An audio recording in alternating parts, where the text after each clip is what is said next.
we have our lunch and learn on a specific topic. What we like to do is have one nonprofit come in and promote them and let them get exposure based on a nonprofit working in the area that we're focused on. Then we also look to have two panels with the various panelists to give us a broad background and insights into these specific areas. Obviously, with this month, October, the focus is more on women and but overall health issues and business, but women-owned businesses in particular. And with that said, I'll stop talking and reach out to Kelly. Kelly, if you could introduce yourself and tell us who you are and what it is your organization does. Sure. Yeah. Thank you for having us today. I really appreciate this. I love what you guys are doing and highlighting organizations. And I just want to say thank you. And good afternoon. I'm Kelly Green. I am the executive director of a charity called Help Hope Live. We are a national organization geared to help individuals who are facing a medical crisis, from transplant, catastrophic injuries and illnesses. What we all know is that when we seek help as healthy adults or children, there's a copay, there's a deductible, and we're always making a choice. We're always thinking, well, can I afford to go to the doctor today? Can I afford to be, in the forefront of my health? And it's a choice always, but for the people we serve, there is no choice. They have to seek medical care. And in this case, insurance doesn't always cover everything. Right? We all know that insurance covers some of what we need, but it doesn't always cover everything. And specifically for the patients we serve, it doesn't cover somebody who has a spinal cord injury for a ramp to get back in or out of their house. It doesn't cover anything but maybe a manual wheelchair when you need an electric wheelchair, or people who need a transplant. Oftentimes you have to secure $10,000 and show that you have these available funds in order to be listed. So what we do for the last 40 years is to provide access to funds so that people can get the quality care that they need during a period of time where they are forced essentially to become a fundraiser at a time of great crisis. So we've existed for 40 years. We were founded by a transplant surgeon in the Radnor area, Villanova area, who he and his wife recognized 40 years ago that transplants were not covered by insurance. They were considered experimental. So in that case, they started this organization. We have grown in the last 40 years to not only cover transplant, but to cover, like I said, catastrophic injury and catastrophic illnesses, cancer, ALS, a variety of muscular dystrophy. It's just important to recognize that people who are facing a crisis also face a financial crisis. So it's unfair. And today's buzzword has been crowdfunding, right? Crowdfunding is the new buzzword, but it doesn't solve a new problem. It's solving a very old problem. It's a problem that we've been facing for 40 years at Help Hope Live. And what we do is we help people one-to-one to fundraise for their needs. We bring together a community of support with them and for them so that they have access to the financial needs to get through their medical crisis. We do this in a way that provides a website for them. We provide the tools necessary for them. We help them to define a community. And best of all, one of the main things that we do is when our patients are fundraising, we provide them a mechanism that allows them to do this in a way that protects a donor, that the donor knows that the dollars that they are giving go directly to the medical needs of that person. They are protected. Not only that, but it's tax deductible, where in turn, when you use crowdfunding mechanisms like a GoFundMe, oftentimes those things drop into a bank account. And that becomes your asset. And it is asset-based fundraising, which oftentimes can eliminate and jeopardize your ability to qualify for any kind of government assistance. What we do is we manage those funds and we pay those bills directly. The donor knows that those funds are being used properly, and the individual knows that they are protected and their bills will be paid. We also offer our 501c3 so that people that are fundraising can get matching gifts from their donors, can also qualify for foundation gifts or charitable giving, corporate giving, foundation giving. So what we do is we provide them a safe and trusting mechanism to raise the funds that they need during their period of crisis. Excellent. So how can anyone listening, or how can anyone reach out? What's the best way for someone to help, whether it's volunteer, financially? How is the best way that the people listening can help you and your organization? So right now is a critical period of time for us, right? So COVID has given us this weird opportunity to live in isolation, just like our clients do every day. However, our patients and our clients depend on in-person events oftentimes to raise funds for their needs. We have had to shut down over 130 events across the country in the face of what has happened. And our patients still have desperate needs. So any donation is welcome, any support is welcome. We've been purchasing durable equipment, vans. What happens also is, people with spinal cord injuries or without an immune system when you're in need of a transplant, oftentimes can't be around other people. So they need to have a van for transportation. They need to have access to home health care. And right now, without fundraising, they're unable to make those needs. So any dollar counts, every gift counts. And support our fundraisers and support our efforts. You can go on our website, you can pick a campaign to support, or you can support the organization in general. Excellent. Thank you so much. We'll make sure when we post this on the post, we'll have all your contact information so that they can reach and get out to you right then immediately. All right. Thank you so much. Kelly, excuse me, just quick. Kelly, what is your website? Sure. It's helphopelive.org. Thank you for asking. Any other questions? Do we have a little more time? Anyone have any questions? I have a question, Kelly. Yes. Do you find right now that your demand is a lot more than what your resources can handle? Yes. And absolutely. How do you qualify as a patient? How do they qualify? How do you choose? So we verify that everyone who comes into our program, that's accepted into our program, has a verified medical condition. We work with all the medical professionals across the country. We do have grants to offer. So we are meeting some of those needs the clients can't raise funds for through grants. But we accept everybody in the program as long as it's an agreement of mutual responsibility. They agree to fundraise while we agree to help them to identify a community of support. And we will work with them to build them a website, tell their story, attach to the local news media.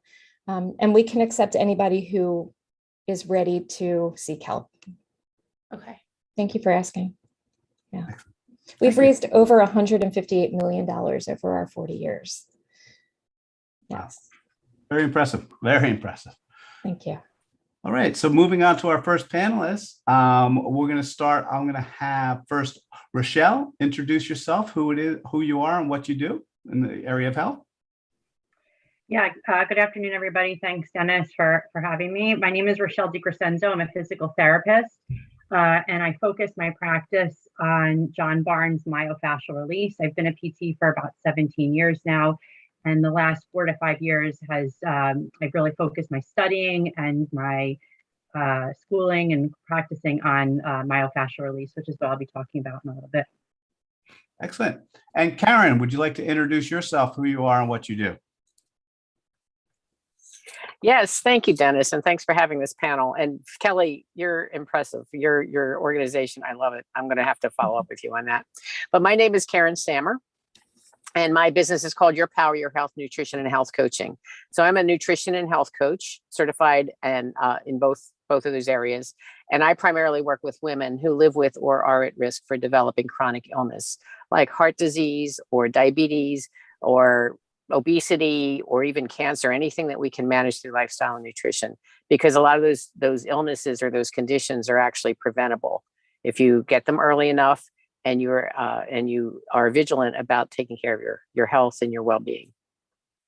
Excellent.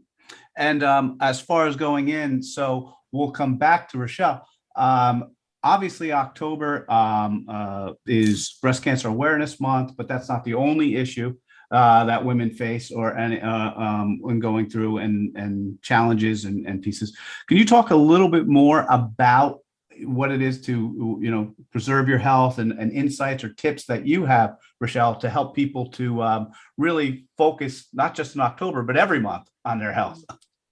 Yeah, definitely. So, it's really important, obviously, to lead a healthy lifestyle, and that, encompasses many things. Karen mentioned how some of those diseases that she talked about are preventable, and they definitely are. And, part of that is eating well, exercising, but then there's also,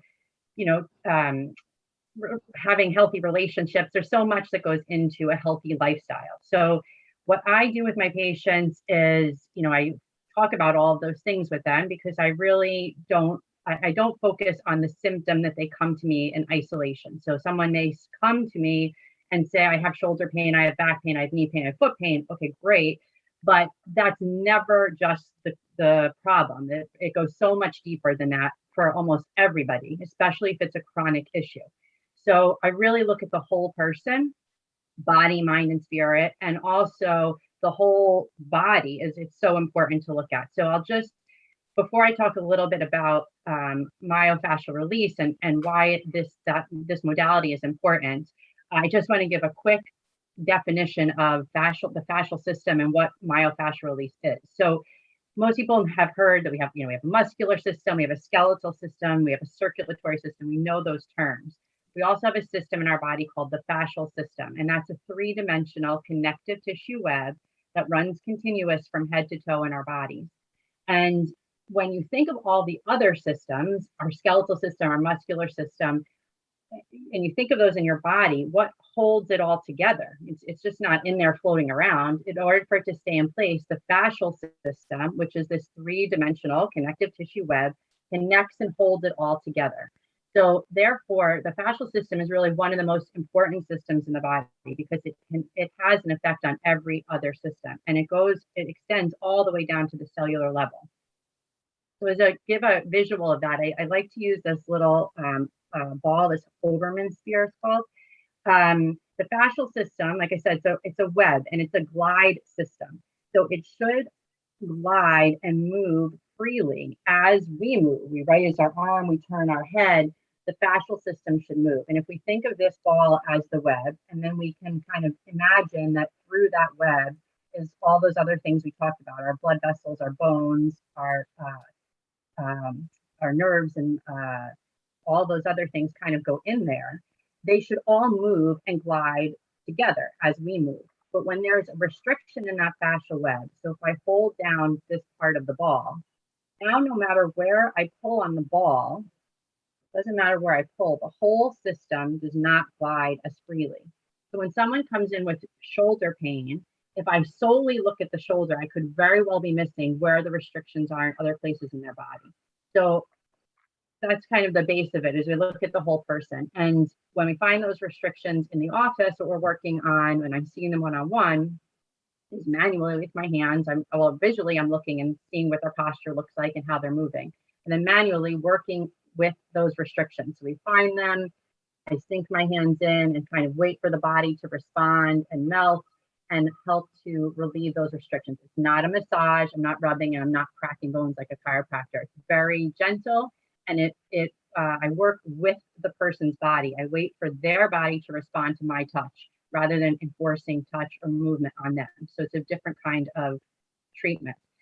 When I find those restrictions and I'm in the office with somebody, one of the other differences is when I'm sink in and I find that restriction, I'm holding it for at least 3 to 5 minutes. And that gives, and usually it's a lot longer, and that gives the body time to respond. If somebody comes up and pokes you, your first response is just to jump back like this. But if I come up and touch you lightly, and as you accept my touch, I sink into your skin a little bit more, you're going to be much more receptive to my touch, and your body's going to relax.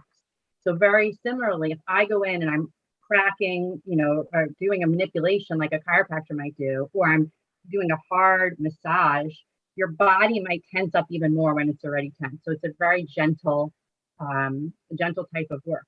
And the one thing I want to talk about today, that besides that, is it's important to come into the office and do the work, but I always teach my patients how to do myofascial work on yourself at home. And one of the simplest things that I can just kind of reiterate or teach you guys today is that, any stretch can turn into a myofascial stretch, right? If we just, I'm sure most of us have just stretched our neck, right? Our neck feels tight. We kind of pull and stretch our neck over. If we only hold it for 30 seconds, 20 seconds, whatever, even a minute, it doesn't do very much. But if I gently let my head drop, not even use my hand, gently let my head drop and close my eyes and feel into my own body, where do I feel the restriction? And now as that restriction or the tension starts to release, my head might drop more to the side. It might feel like it needs to rotate a little to pull into whatever restrictions I have. So you can turn any stretch into a myofascial stretch just by holding it a little bit longer. So ideally for at least 3 to 5 minutes, and being mindful. So not just, I'm going to do this, I'm going to do this, I'm going to pull my arm over and move quickly. But think about, kind of feel out your body, what feels tight. And when you feel those tight spots, be a little bit more mindful with them. If you're doing this type of stretch where you're pulling your arm across, pull it across, but then feel that stretch in the back of your shoulder and kind of, feel into it a little bit more, hold it, give your body time to respond. So you can imagine if we're very tense and tight, like we are in life often, and we don't take time to do these things, to listen to our bodies. We're go, go, go, go, go. Oh yeah, that hurts. I'll take care of it later. But those take care of it laters can pile up and really become a problem. So one of the things that I teach my patients, and I would like to kind of make sure I get across today, is by listening to your body a little bit more, being a little bit more mindful, sinking in and quieting your mind to see what your body needs. It really can open up your fascial system. And if it can glide better and move better, and since it affects everything else, your overall health can really improve. Excellent. Thank you so much. So Karen, do you want to talk now on the opposite extreme, or talk a little bit more about your heart health and some chronic illnesses and how you go about assisting people with that and what we should be looking out for? That's going to be a hard act to follow, I think, but I'm going to give it my best shot. Thank you, Rochelle. That was really interesting. In fact, I'm going to get on your calendar. But so I just want to, this is breast cancer month. I am going to speak about heart health, but I also want to acknowledge that it is breast cancer awareness month. And I am a breast cancer survivor. So that's how I got into this gig in the first place, is that 12 years ago, I was diagnosed with an aggressive form of breast cancer.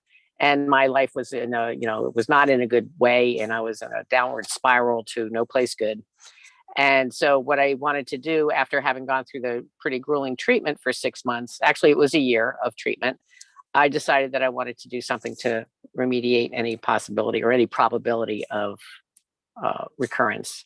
So I lost 135 pounds and I really got my life in order. I started to change things in my lifestyle and in my eating patterns, but that really got me started on this path.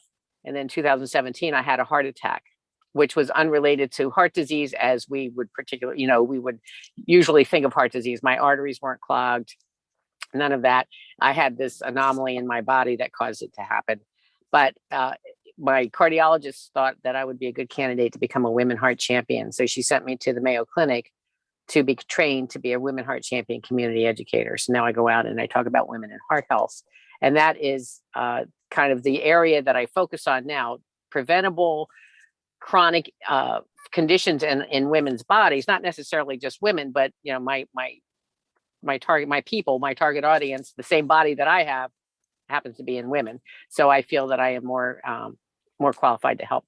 But it is really important to maintain a lifestyle and a nutritional program that supports a good, healthy body, mind, and spirit.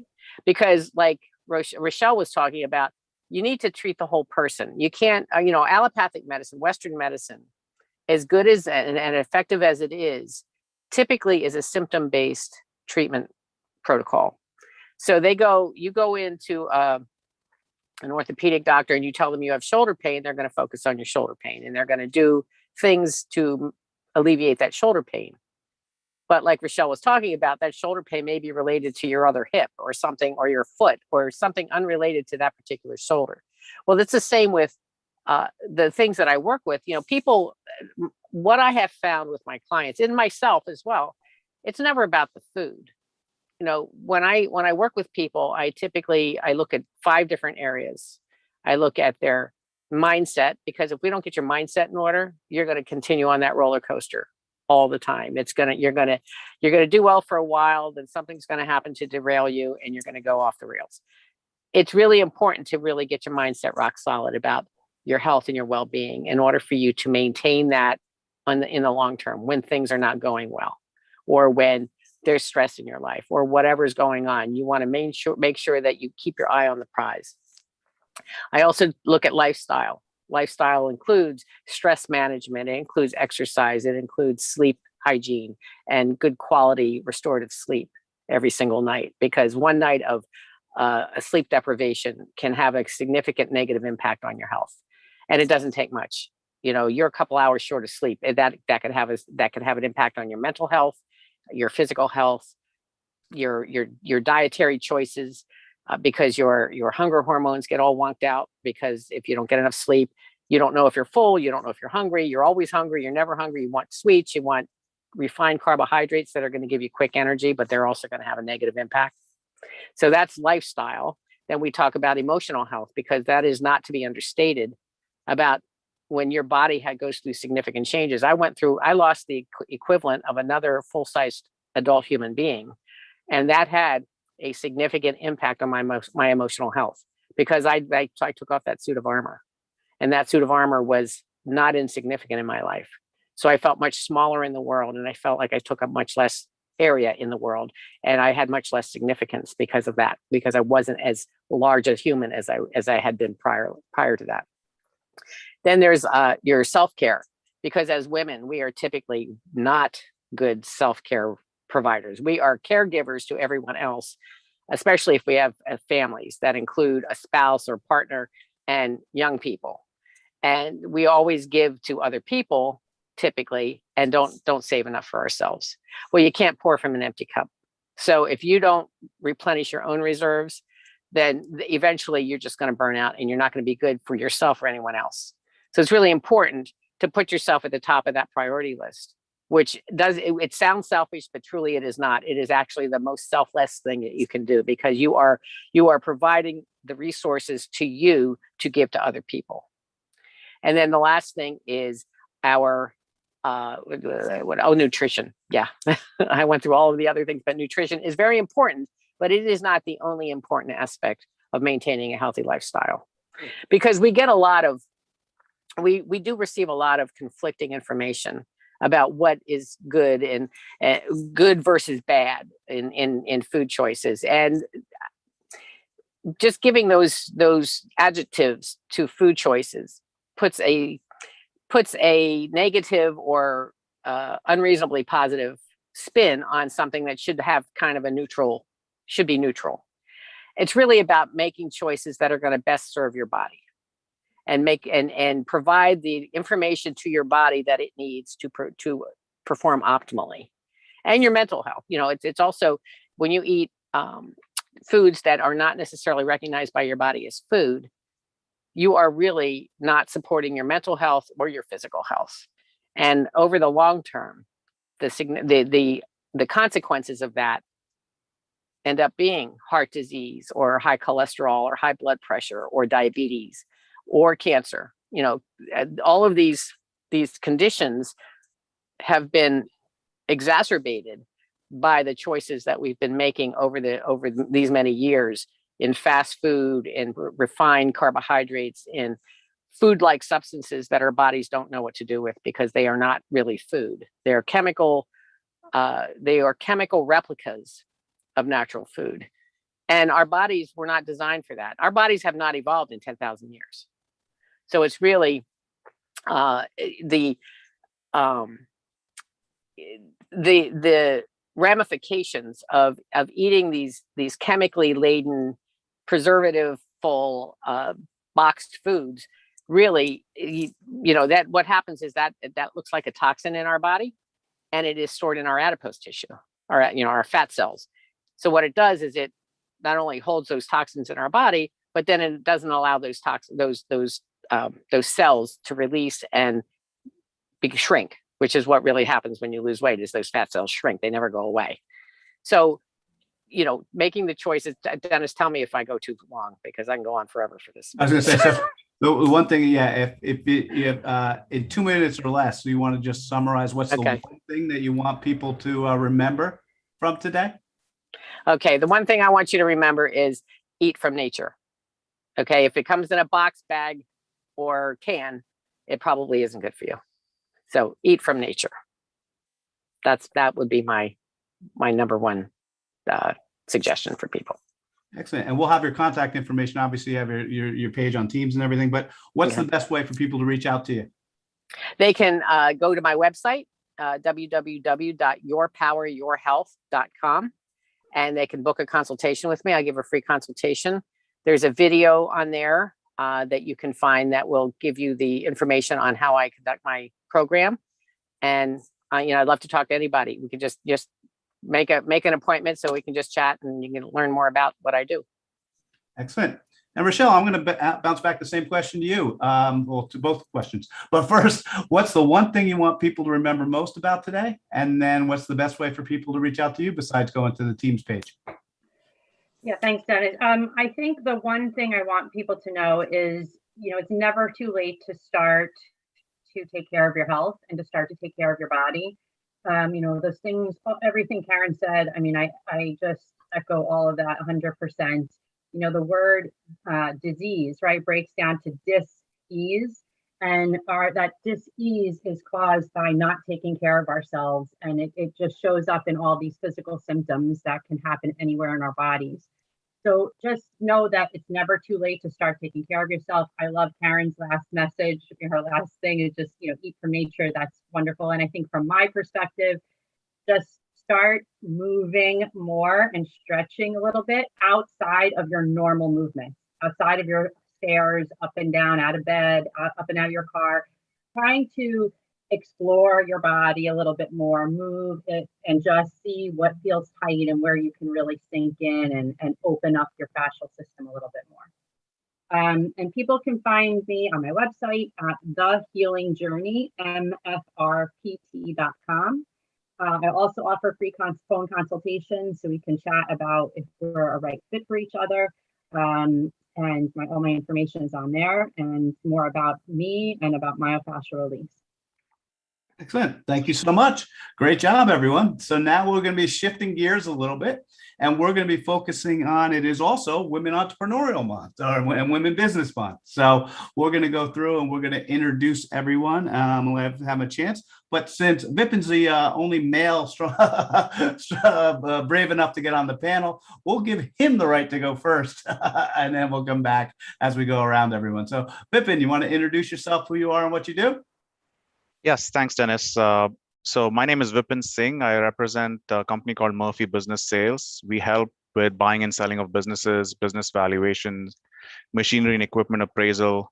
So if anyone is looking to start an entrepreneurial journey through buying a business or a franchise, we can help with that. Or if someone is looking to retire and exit their business, we help with that as well. And thank you for having me on this panel. It's a great panel. I'm learning a lot, and I'm sure as we go into the Q&A, we can talk a little bit more about what we do and some of the women-specific business issues that could be pertinent for the discussion today. Yes, excellent. And then you were kind enough to arrange for us to have Bertha on our panel today. So Bertha, I'm going to let you go next and introduce yourself, who you are, and what you do. Great. Thank you so much, Dennis. And yes, thank you, Vipin, for the introduction and our conversation that we had a few weeks back. So I have two hats, I think, that I would share today. I am the newly elected president to the New Jersey Association of Women Business Owners, and we are in support of all women business owners in the state of New Jersey and beyond, since we have some virtual members now. And I am also the founder of a global coaching and consulting firm for small to mid-sized businesses, for all businesses. Specifically, I work with women business owners, but I also work with men business owners, for-profit and nonprofit alike, making sure that they're clear on their strategy, communications, and having lasting success with customer loyalty. And my business is Star One Professional Services. Excellent, excellent. And last but not least, we have Desiree. Desiree, you want to introduce yourself and what you do? Sure. Hi, everyone. My name is Desiree Halleck, and I'm the owner of Clarence Services, which is a marketing agency for startups and small businesses. And our target audience is at just that, startups and small businesses, usually under 10 million in revenue. We do both B2B and B2C, so it doesn't matter the industry. But at Clarent, we teach our clients that they don't have to boil the ocean or have these large $1 million marketing budgets in order to have an effective and strategic growth plan.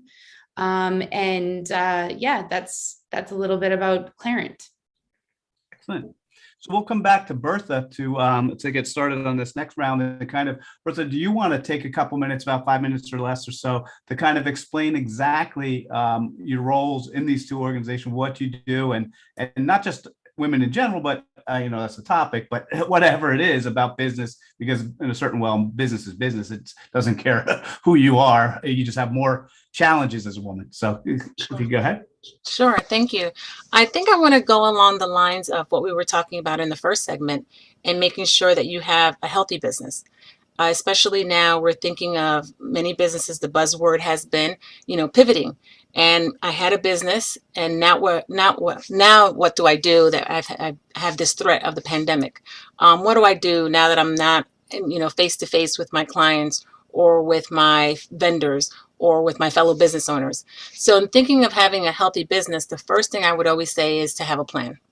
And I think back, if I was to surmise what Karen shared and Rochelle, and even Kelly's presentation of our nonprofit, having a plan as to you're assessing where you are and where you want to go is critical. So that's one of the things that we do, is making sure that if you are new in business or growing your business or trying to figure out what do I do now, because what I was offering then, I can't do that anymore. How do I make that pivot and shift? What is the strategy and where do you want to go? So being clear on where you are now and what you want to do. Having an idea of what is a clear goal structure. One thing that I talk about with my clients in terms of the goal criterion, many people know about the SMART goals, setting SMART goals. So specific, measurable, attainable, realistically high, and that they're time bound, which is the critical part of that. But I also add 3 letters to that, and I call them why SMART. Why SMART goals. They have to be written. We're doing so much in our day-to-day that we have to have a written plan. Take everything that we have in our head and put it down on paper so you can visually see it and attack it. Maybe it's not something that you'll do now. You put the time frame and attack it second, whenever that time comes around. But you have to write down your goals. Second, they have to be in harmony or in alignment with everything else that's going on in your life. You are an individual, holistic. We have a personal life and we also have a business life. And business owners are ripping and running a lot of times trying to focus on, what do I got to do next? How do I service my team? What are my competitors doing? I love what you were saying before, Desiree, trying to boil the ocean. I have to put this on social media. I have to be here. I have to be there, following every shiny object, but not stopping for a moment and saying, what is it that I really want to do? What is it that's most critical and most important? So is it in alignment with where you're going and what you want to do and what's in your life? And the third part in the why is yours. They have to be your goals. And that's what fuels the joy, that's what fuels the passion, and that's where you connect. So I think if I was to say one thing that we do and we do well is working with clients and making sure that their goals are clear and that they have a plan of action. And also write out what your obstacles could be. Write out all your possible obstacles and the things that can happen in the future and work out the solution so that when it does present itself, you have a plan B or a plan C. You know who to delegate to. You've made those friends. You've already had those alliances so that you can say, you know what, I can reach out to Desiree for that because I know that that's the area that she works in. So having a plan, thinking in the future, writing it out, and having joy and passion in it all. Excellent. Thank you so much. And then we'll come back to Desiree. If you can spend about 5 minutes talking about, all the many things you do for your clients and suggestions. Sure. So again, we do a lot of pretty much digital marketing services, but we've evolved a lot into fractional CMO services. I find that a lot of business owners, whether they're women or men owned businesses, they can afford to have full-time marketing leadership on their staff. But yet every company needs marketing. As much as a lot of people don't understand that, they do. Every company needs to market themselves, and they need to understand their brand. And so the fractional CMO services really gives the opportunity for companies to be able to afford that leadership, and it takes the onus off of the owners of the companies or the COOs or the CEOs. A lot of times, even as women or men business owners, we try to put a lot on our shoulders. We always spread ourselves thin. We're trying to do everything. Some advice from me, just being in business for a few years, don't delegate what you can. Think about the value of what you do and your expertise inside your own brain and what you're capable of, also what you love to do. And you take all of those things, and the things that you don't enjoy or you're not as good at, delegate. Doesn't mean you can't offer those services or those products or whatever, depending on your business. But delegate those tasks. And I have a lot of business owner friends who realize that after decades of being in business. But I've learned that from my leaders in my previous life, where I didn't own my own business. I learned you just have to delegate, and that also allows you to be scalable. I think a lot of people, they sort of plateau in their business because they only have, 60 hours a week to put, if they want to live. I still think a 40-hour work week is healthy. But again, to help you grow your business and scale at the same time, but still maintain that healthy lifestyle, you need to delegate. And that's a really huge thing for me, how I've grown as a business owner. I can't do everything as well as a lot of other people. And so that's why I have staff, and I'm hiring another person now. If anybody knows of a communication specialist, let me know, send them my way. But yeah, I think another thing is fear. A lot of women and men, but I think probably more women, because we have, I don't know, I think a lot of it has to do with what Karen said, is we are caregivers, and we care less about ourselves and we care more about everyone else. But we have fear of success. And for me, I wanted to be a business owner for a very long time. And finally, the moment at which it happened was when I rid myself of that fear. And now I don't look back. I don't let COVID scare me. I move forward. I think, you know what, this is my fate, and wherever, my path should bring me, I will end up. And I know that at any point I can go and get that corporate job again if I can't pay the bills at home, if I can't feed my family. But we are always juggling so much as women and men. Just as parents, I have 2 little kids. You worry about, putting food on their table. And as a business owner, every month you have a different revenue coming in. It's not consistent.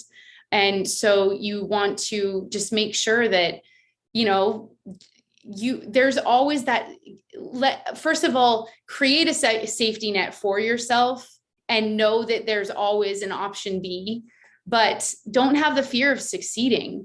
I know I have a fractional CFO out in California. I'm in New Jersey.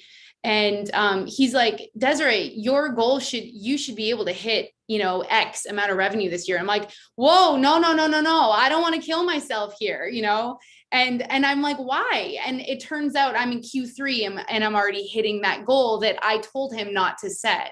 So, and I didn't kill myself over it. So the point is that just rid yourself of fear, delegate, and believe, because if a man can do it, we can do it. And to me, I don't see any difference between me going up against a man owning a marketing agency or any other agency. I don't see the gender there. I'm driven and I move forward, and, you know, we all bring something different to the table, and that's it. Excellent. And before we jump off to Vipin, I just want to say, I think just from a male perspective, looking at the female perspective model, and just to put a plug in for teams a little bit, I think some of our best teammates are women team members, because they are able to look around and see, hey, wait a second, I can do this. They're more looking for the support when they already know they can do it. It's just that confirmation. I think that's something that teams allows everyone to do, that you're not in it alone. And again, some of our best teammate members are women leaders. I'll call them our leaders. So, and Vipin, with that, I will turn it over to you, sir. Thanks, Dennis. And I agree. I've had very good experiences and conversations with the Relaxed Teams members. So including this one, it's been a great group. So staying on the healthy business theme, I would bring up a few points. One, a lot of us, including men and women, we think of starting a business, and not as much or as often we are thinking of buying a business. I think part of it is to do with the risk that we feel that we are exposing ourselves to when we are buying into a business, because it seems like it's, at the end of the day, it's essentially cash flows that you're buying into. It's numbers that you don't know if you can rely upon. But what I'm learning through my experience at Murphy and working with other business owners is that not everyone out there who's trying to sell a business is looking to cheat, or, you know, it's not like they are selling a business because it's not doing well. The best clients that we have who are looking to exit their business are clients who have built a business over several years of their lives and are looking to retire, and they would love it if someone was to take that business over and grow it. And, you know, it's like their second child that they sometimes don't want to sell to someone who's coming with a pure financial incentive in mind. They want someone who will take care of that business, grow that business, take care of their employees. There are clients we have worked with who don't want their employees to lose their jobs or have a bad experience. They, in fact, would ask us to set something in the agreement where the existing employees get a share of the sale price. So, you know, the employees get a huge bonus when the business sells and they still stay. So we structure it so it's like a retention bonus type of a structure. So there are a lot of ways we can reduce some of those risks that people think are there when you're looking at buying a business. And the other thing I want to mention is, if you own a business and you're looking to sell, one thing obviously you could do is grow your business, grow your revenue, cut your expenses. There are various ways to do all of those things. But a very important thing that all business owners, including men and women, should keep in mind is that when you're selling a business, you're looking at typically your last 3 years of financials, and you're presenting your tax returns. And sometimes business owners end up mixing their personal expenses with their business expenses. And a few business owners might think that that's helping them with their taxes.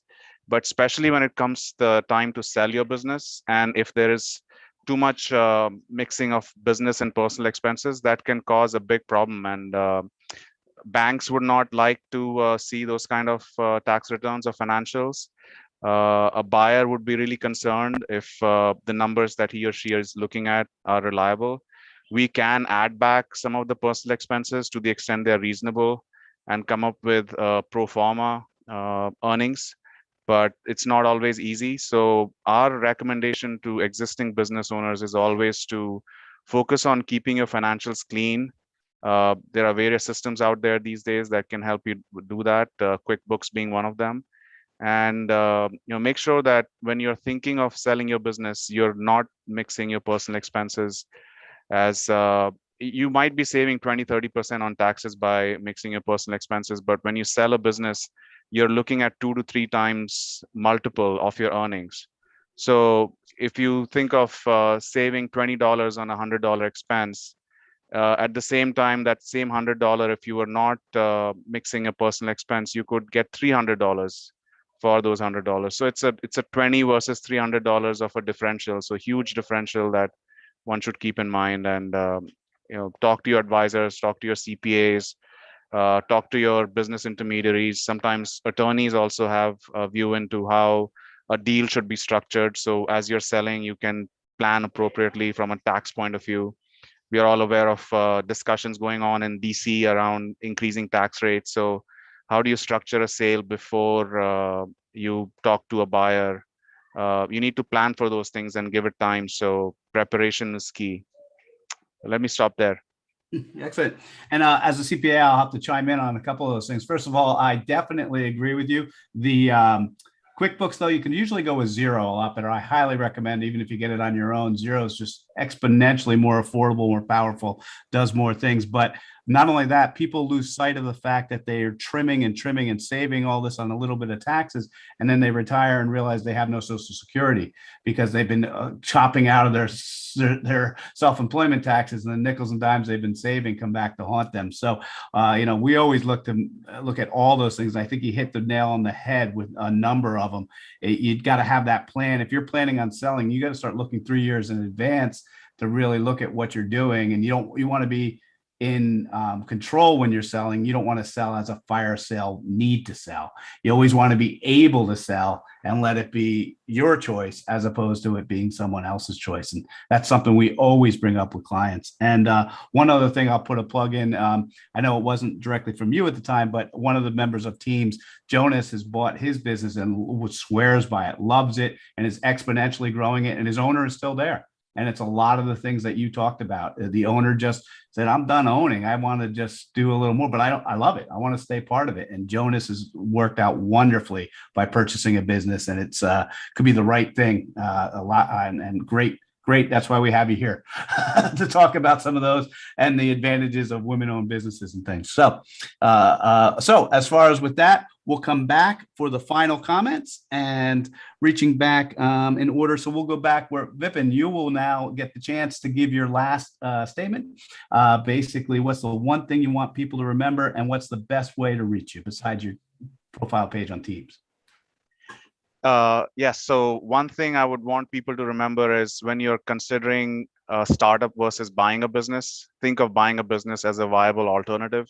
In our view, it's a lower risk way of buying into existing cash flows. With startups, you are looking at building cash flows from scratch, which happens sometimes, but a lot of times it does not. So look at buying a business as a viable alternative. In terms of reaching me, my website is murphybusiness.com/Edison, as that's where my office is located. And all my contact information is there. Thank you.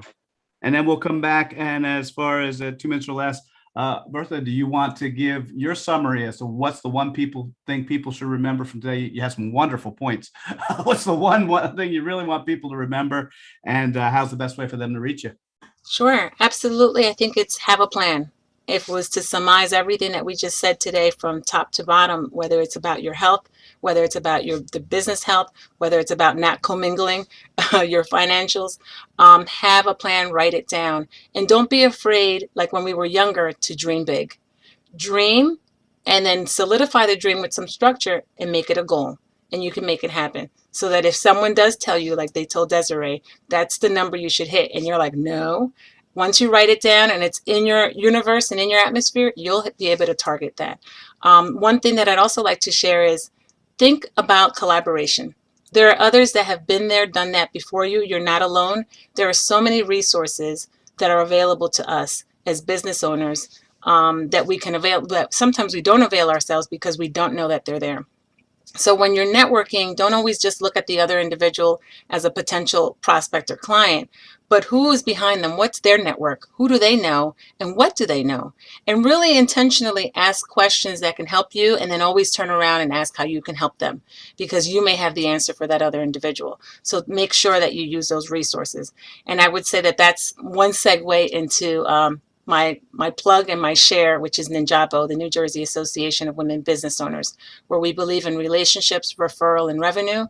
And it's just a group of women business owners and men business owners that we have as members that are looking to support one another, grow our businesses together, and really point you in those directions that you may need.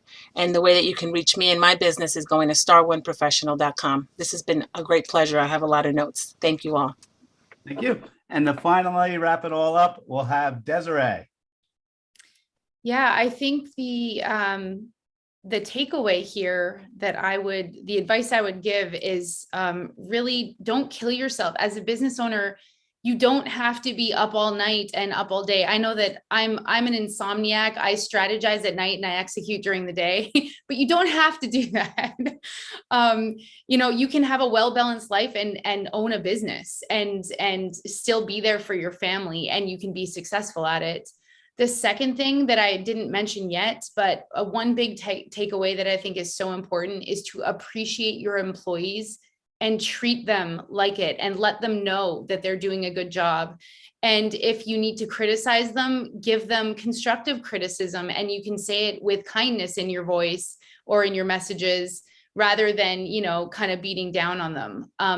My Clarent wouldn't be Clarent without my staff. I know I'm small, there's only 3, but honestly, I wouldn't be growing without them. And they have expertise that I don't have. And I really appreciate them. When I know that we're crazy busy sometimes and they work weekends, even though they aren't expected to, I'll send them a gift card from Amazon or something, just like send them a little bit of appreciation goes a long way. Doesn't have to cost a lot. They're just little pats on the back that keep people feeling motivated. And so that would be my takeaway. You can reach me at my website, clarentservices.com. It's not Clarient, which is the gigantic company that I get a lot of traffic from. It's Clarent, like my 2 kids' names, Claire and Anthony, CLAIRANT, services.com. I also have a very helpful 5-minute marketing with Clarent series that's on YouTube. You can also access it from my website. But I just give business owner tips on how they can market their businesses in under 5 minutes. So you can check that out as well. Excellent. And Thank Kelly, you for having me. we want to come back and thank you for your organization and all that you guys do and for being here. We appreciate you taking the time to be with us. My All pleasure. Thank you. Excellent.